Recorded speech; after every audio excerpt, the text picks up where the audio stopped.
All right, guys, welcome to Glen Helen Raceway, and you're looking at a 2022 Yamaha YZ125 two-stroke. It's been a while since we had some major updates to the YZ125. I brought the guy here, Travis Preston, Yamaha R&D technician, and we're going to go over some technical details about the bike. And first question for me, what was Yamaha's goal in building this new YZ125?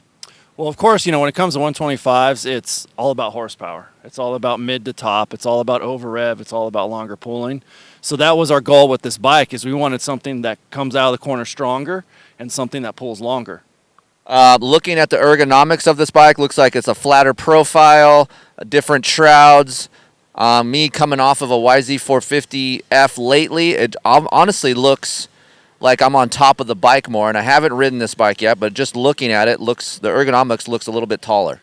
Yeah, it's definitely, the tank is much lower on this new body style. The seat is flatter, and that helps you just get forward on the bike. The radiator shrouds are slimmer. The whole bike is slimmer, and of course it's a 125, so it's light, so it's fun. Suspension. So you guys are out here. I see you guys out here testing a lot, especially on this bike lately in the past year or so. I've seen this kind of undercover out here. Do you guys try to go a little bit stiffer on the valving, get a little bit of a stiffer ride, yet keep that plushness that Yamaha is known for? Yeah, exactly. It's been a while since we've updated the suspension specs on this bike. So we definitely wanted to keep the comfort, which the KYB is known for, but we also wanted it to absorb the bumps a little bit better, hold it up a little bit higher in the stroke, and have the bike ride more level. All right, so I have my son, Aden Keefer. He's 135 pounds, 140 pounds. Leum Oehlhof's coming off of a Super Mini / YZ125. So he's on the cusp of which one he wants to race and ride for 2022. Couple different opinions. I'm going to try to jump on this thing as well, give you a vet opinion. Damon Bradshaw's here. That's cool. So in the realm of two-stroke world, is this thing fun for you to ride, being that you're 200 pounds? Yeah, it's amazing. I was out here all day yesterday ripping these things, and it's amazing how much fun it is, because it makes good power, but yet it's so easy to ride. You can turn it, you can put the bike wherever you want it, but then also you got to be in the right gear. You have to use the clutch. So there's a lot of fun things about riding a 125. All right, we're going to head out here to the track. Looks primo.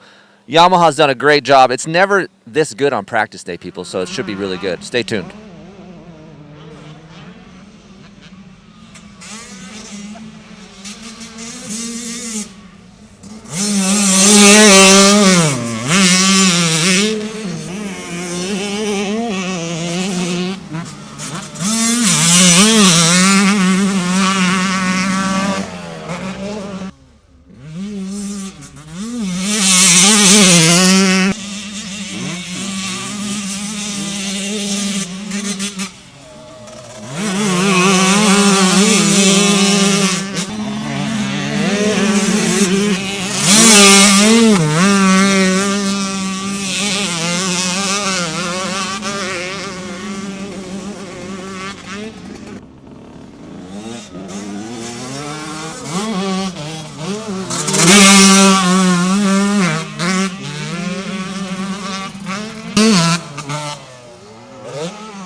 Wrapped up here at Glen Helen. What a fun day. Kudos to the guys at Yamaha Motor Corporation for creating such a fun event.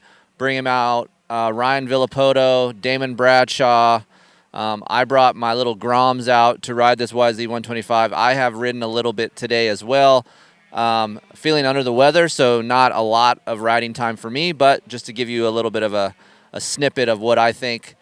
So real quick, today at Glen Helen, Yamaha does a great job of disking the track up really good. Even here on Tuesdays and Thursdays when this place is open, it's not as well prepped as it was today. So actually getting a feel of the engine and suspension, it actually created some bumps. I mean, there's only 10 of us, 10 bikes at a time riding this, so it would be really hard to make this track rough. It's pretty cool right now. I don't know if you can hear it in the background, but Damon Bradshaw and Ryan Villapoto are going at it. So a pretty cool YZ125 intro here today. Okay, so Leum, Oehlhof, Aden Keefer, they're both 15 years old, similar in weight, 130, 135. Aden is 5'9", Leum is 5'7". Yeah, 5'7", 5'8". Leum, I've been using Leum a lot if you guys see these videos because he's on the cusp of moving to a 125. He's had some Super Mini experience if you look at the Kawasaki videos, and they're undecided what they want to do for next year to get on a big bike or stay Super Mini. So he is kind of the perfect candidate for that. If you guys are looking to move your child into a 125, we're going to get his opinion. He also has a Husqvarna TC 125 that he's been riding as well. Aden has experience from previous generation YZ, so I brought him on to talk about what the differences are there. Obviously, I've rode all the bikes, and I can give you a little bit of a vet opinion here. So real quick, for me, the difference from the previous generation YZ125, I thought maybe lacks a little bit of low end, bottom end, but also for me, mid RPM response is crisper. Mid RPM and top RPM response is just better overall. Also, the pulling power for me is better. So shifting to third, you can do that a little sooner. Recovery time is a little bit better. But if you really want to talk about grunt down low in the 125 world, maybe slightly less than last year's version. I do really like the jetting on here. I do think we can go a little bit leaner on the air screw on very low RPM throttle ranges, but that's easy to fix. I don't think any of these kids ever even thought about jetting today. I don't even know if they know what a jet is. That's really rare. I think he does because he rides 85. This guy, I know, has no idea. So, Aden, you've had some time on the previous generation YZ125s. Your initial impressions on what you thought about this bike? Well, the first thing I thought of was how the new bodywork looks. This thing looks sick. And also, when you jump on it, first thing I thought of was cockpit and how it felt. It felt like I was on top of the bike. More compared to the 250F, it feels like you're just sucked down in the seat and like feels like you're riding with some ape hangers on. But other than that, cockpit was great to me. Yeah, so rider triangle real quick for me. I have a lot of time on four strokes, and you do kind of have that little dip in the seat. This one doesn't have that. It's real flat. The shrouds, the bike feels narrow. So as well as it's light, right? It's a 125, but for whatever reason, the line choices you guys made, and I saw it today, you guys can cut down really easy.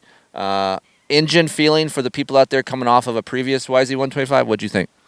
Well, it's been like probably a year since I raced the 125 of the Loretta's, and to me, it felt like this thing had just a little bit more bottom, which you say otherwise, but to me, it felt like it had just a little bit more. But pulling power, second, it didn't pull that hard. So a little bit short on second. Yeah, a little bit short. And third, it was pulling. Like, as soon as you shift into third, it was going. Did you ever shift to fourth today to clear any jumps in Glen Helen? Going down the straightaway, did you click the fourth? I think I clicked the fourth like 3 times. That was it. Okay, so overall suspension, 135 pounds. You know, the guys over there, Butler, Stevie, Travis, they're trying to create a suspension feel that holds up but still remains comfortable. As you guys know, KYB stuff is some of the best production suspension out there. Track toughness, we talk a lot about that. The KYB stuff has that. Glen Helen, 135 pounds. A little bumpy, not too bad, but what'd you think? So, right at the finish line, there's a table and there's some braking bumps holding up. And I OJ'd it one lap right into the middle of the braking bumps, and it honestly, I barely even felt the way I landed. I barely even felt the braking bumps of how comfortable and just it wasn't too stiff, but it was just right for me. Funny he said that because I actually was there when he did that, and I saw that, and I was like, oh boy. And then when he landed it, the bike just kind of sucked it up, stayed flat, and the chassis didn't get upset. So that is a plus, being that he's 135 pounds. What's cool about Yamaha's R&D department, I know a little bit about that, right? So you have Stephen Butler, an older guy, but he is very skinny, very light. And then you go up to Travis Preston, 200 pounds. So when all these guys get together and ride this bike, they have to find a happy medium. And they wouldn't sign off on that unless they found that. So This is kind of a testament to that R&D team, to where you have a guy that's 145, 150 pounds up to 200, and they all found a setting. Obviously, this setting worked for them. So, Leum, you've been riding the TC125 Husqvarna, and you hopped on this. I don't think you've ever ridden a YZ125. No, I haven't ridden one, but like comparing to the TC125, it like Aden said, you're more on top of the bike. It's not like you're sitting in one spot the whole time, so you can kind of, and with the chassis too, like the chassis, you can predict more of what it does compared to the 125, the Husky. Yeah, so you're on an air fork on the Husky. Now you're on spring fork. Could you feel the difference in that? A little bit, like especially in bumps, like Aden said, like it kind of like absorbs it a little easier. Right. And the Husky kind of like, it just likes to go wherever it does. Yeah, so the firm feeling of the TC125's fork is like you're coming in, it's a little bit edgier. Here at Glen Helen, you're always on the constant edges of your tires, so you're on throttle, on the edges of your tires. So getting that planted, what I like to call a nice footprint to the ground, is tough to do, and having the KYB spring fork does kind of help when you're angling your corners. All right, Liam, engine feeling, not too much power for you, and coming off of an 85, and I guess that's important for people watching this. Yeah, like the power ratio is pretty good, like bottom end. It doesn't really fall off its RPM, so you could run it in third a little longer, or you can run in third in some tighter corners and it would pull out of it. Did you ever try to ride third gear in corners and use the clutch? Yeah, I rode third gear a couple corners and it wouldn't just bog and lug around. It would like catch. It would like just start pulling. Yeah, so I watched Liam a little bit on the Husqvarna video, and obviously here at the local tracks. And this bike just seems to fit you a little bit better. I don't think it's as big as a Husqvarna. The cockpit seems to fit you. When I watch you ride, you don't look as small on this as you do the Husqvarna. Yeah, that's what it feels like to me. It feel a little more comfortable on it, and the Husky just, it kind of feels a little wide where my legs sit. All right, so coming from an 85 to a 125, you said you had a good bottom end feel, but do you think this is too much power for you right now? When you ride it, do you feel in control? Yeah, the power is like just perfect for me. Like I feel way in control, and I can just place the bike wherever. So Yamaha overall, with the updates that they have, for me, they've created a bike that's fun for all. There's a lot of vet riders here, and I'm sure you guys will watch other media outlets' videos. Everyone's just having a good time. 125s, two-strokes are just fun to ride. To me, I feel like they're more fun to ride than 250 two-strokes. I had a great time on the YZ250. When I start feeling a little bit better, I'm really going to put some more time on this one to see if that puts a smile on my face like it seems to do the other guys here. So you have guys like Damon Bradshaw and Ryan Villapoto riding, and they're like, dude, they get off. And even Doug Dubach was here, and they're like, there's just something about riding a YZ125 that's fun. It puts a smile on your face. Aden, you haven't ridden a YZ or just a 125 in general in about almost a year. Yep. And he gets off the track. He's like, oh, my gosh, it's just so fun. What's so fun about riding this bike?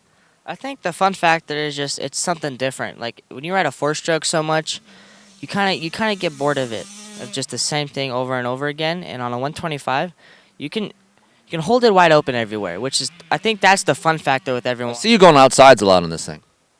Yeah, that's the one time I can hit outsides without getting yelled at today. I do yell at him because he takes outsides. Like, you got to go inside. So a complaint by you, and this is not all cotton candy and rainbows here. You said the grips are no good for you.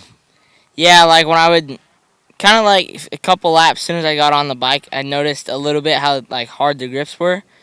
And like the bars give a little bit of vibration to it. So that was didn't really help a lot. So like I went like 2-3 laps and I could feel my arms starting to tighten up after it.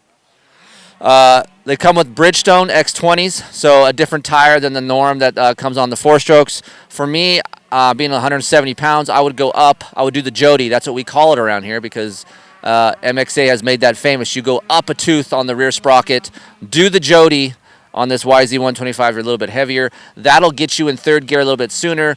Maybe these guys don't really think about that, but for me, I would want a little bit more bottom end and to try to get in third gear to create a longer pulling power. All right, so the question is, non-biased answer for you, Liam. Husqvarna TC125, YZ125, or would you rather stay on Super Minis? Probably the YZ125. And why is that? just how it feels. Like I could flick it around. It's a little lighter. It feels a little lighter than the TC125. So. Yeah, you look a little bit more aggressive on it. Aden, do you wish you could go back to Schoolboy 1 class and ride 125s? I'm thinking about it right now. You might see me in Arizona racing a 125. That ain't going to happen, folks, because I can't keep up on 125 parts. So we're not going to do that. But overall, going off of that, durability, of course, we haven't had much time on this right now. Yamaha is really good about putting quality parts on this thing. It comes with a V-Force reed cage, which that helps you get some more of that over rev. That's the first thing you saw. You're like, oh, it comes with the V-Force. Like, you thought that was pretty cool. I thought that was sick because stock one, the last year didn't come with it, huh? They've come with them before, and then actually they've come with them on the KTMs and the Husqvarnas. So, yeah. But I know you're not a big two-stroke guy. Clutch feel? Anything there? Does it feel okay? Because I know you've been on a hydraulic clutch. So I don't really notice anything between the clutches, but it feels like a 250 clutch to me, the YZ250. Anything that you don't like about this bike? I know I'm kind of putting you on the spot here, but when you go out, there's something that you wish that you would rather have on this bike, or you want more of or less of? Did you have any problems with the grips like Leum? No, I think Leum just had a problem because he has little baby hands. That's probably why. But no, I didn't really have any complaints. As soon as I jumped on it, I felt super comfortable on it right away. It usually takes me like 2 to 3 laps to get used to, but as soon as I got on the straightaway of fabulous Glen Helen Raceway, no problems at all. Yeah, good job to the guys over at Yamaha. We're going to put some more time on it, maybe find out some other flaws, but right now the track was really fun to ride today. A lot of happy people riding a YZ125, and there's something to be said about having 5 to 6, 7 guys on the track at the same time, and you hear these little bumblebees everywhere ripping around. And I was walking around Glen Helen today and looking at lines, and lines are so much different when you have two strokes. It's a little bit more arcing in the corners than you do when you have 4 strokes. So you have to think a little bit more. You have to shift, which also can be more fun. But good job to the guys at Yamaha to continue to develop two strokes. I mean, there's a lot of you out there, right? And you love two strokes, and having a 125, a nice stepping stone for guys like Leum and the kids out there and the parents that want to have their kids feel safe. We want to keep kids on dirt bikes. We don't want to get them hurt. So having options is good. Yamaha stepped it up in 2022 and gave you another a snippet of what they can do in the two-stroke world.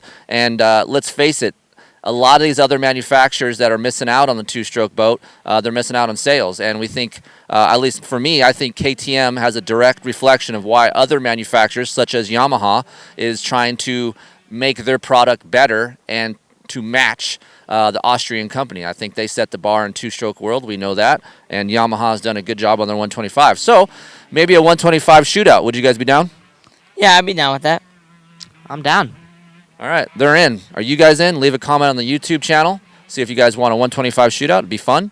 Fat guy on a little bike, you know? Fat guy on a little bike, yeah. All right, Kris Keefer here, RacerXOnline.com. Thank you for joining us. As always, you can email me, Chris@KeeferInkTesting.com, if you guys have any questions about this bike, if we haven't covered it here. This is just a first impression video. We'll put more time on it. You can check out my website, KeeferInkTesting.com. We'll get more info up there. And we look forward to you guys joining us, and we look forward to you guys reading the RacerX publication, $30, 12 issues, stuff that you don't find online here. So that's nice. And guys, please keep reading magazines. Don't stop. We don't care about TikTok and all these other things. We want this generation right here to read books, to read magazines. Let's keep it alive, all right? All right. I'm sure your dad would say the same thing. We'll see you on the next test.